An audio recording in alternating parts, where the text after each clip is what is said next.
Good morning to you all.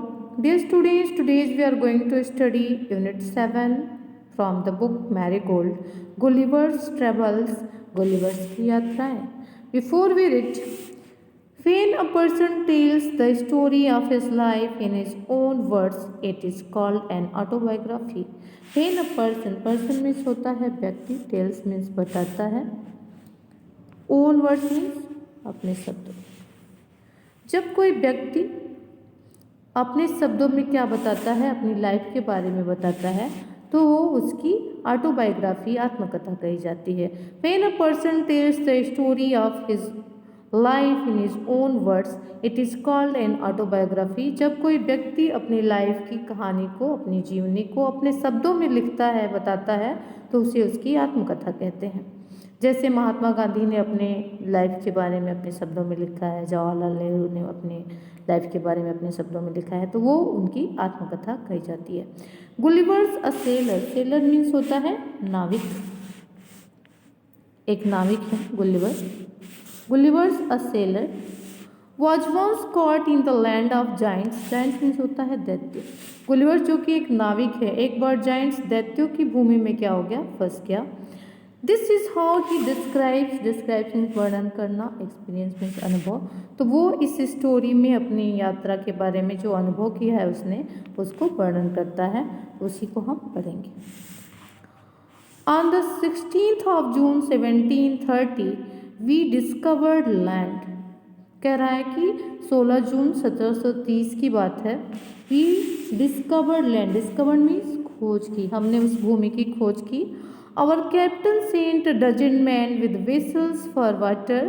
कह रहा है कि हमारे जो कैप्टन थे उन्होंने डजन मैन लगभग 12-13 लोगों को विद वेसल्स, वेसल्स मीन्स होता है बर्तनों के साथ, फॉर वाटर पानी के लिए भेजा.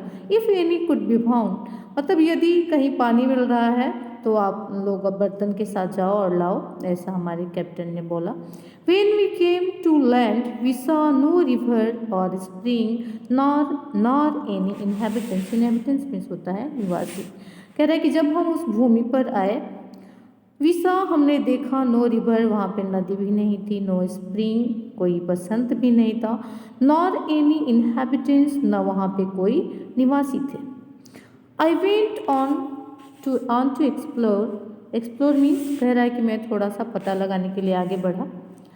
The country was barren and rocky. वो पूरी जो भूमि थी एकदम बैरन थी, बंजर थी, रॉकी थी, पथरीली थी.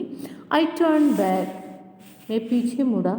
आई turn back to join the crew. Crew means अब जो उनके नाविक का जो दल था, क्रू था, समूह था, उनको पकड़ने के लिए जब वो पीछे मुड़ा, only to see them getting into the boat and rowing. Rowing means होता है खेना, रोविंग मीन्स खेना. Rowing for life to get to the ship. अब वो जो लोग नाव से आए थे, जिस नाव से, उसमें सारे लोग बैठकर जल्दी जल्दी उसको खे रहे थे अपनी लाइफ को बचाने के लिए.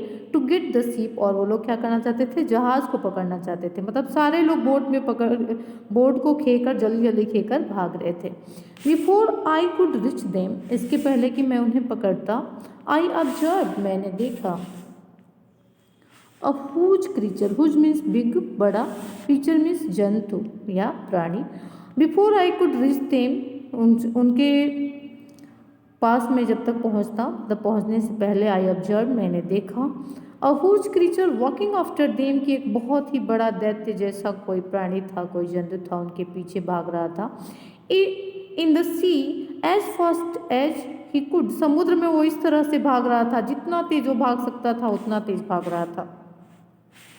The water of the ocean reached only till his knees. Knees means घुटने. The water of the ocean reached only till his knees. जो ओशियन का, समुद्र का जो पानी था, वो केवल उसके घुटने तक ही पहुंच पा रहा था. तो आप सपोज आप कर सकते हैं, आप मान सकते हैं कि वो कितना लंबा होगा. However, तो भी the monster was unable to overtake the speeding boat. जो monster था, मतलब जो वो दैत्य था, जो राक्षस था, was unable to overtake the speeding boat. जो बोट एकदम स्पीड से भाग रही थी, तो उसको पकड़ने में क्या हो गया, वो अनसक्सेस रहा, असफल रहा, नहीं पकड़ पाया. आई टर्न बैक क्विकली। अब ये जब उसको देख लिया गुलिवर तो कह रहा है आई turn back quickly. Quickly means तेजी से, यार टर्न बैक मीन्स पीछे मुड़ा, मैं तेजी से पीछे की तरफ मुड़ा। एंड क्लाइंड अप मीन्स चढ़ा। अ स्टीप हिल, एक ढलान वाली जो हिल थी, पहाड़ी थी, उसके ऊपर में चढ़ गया।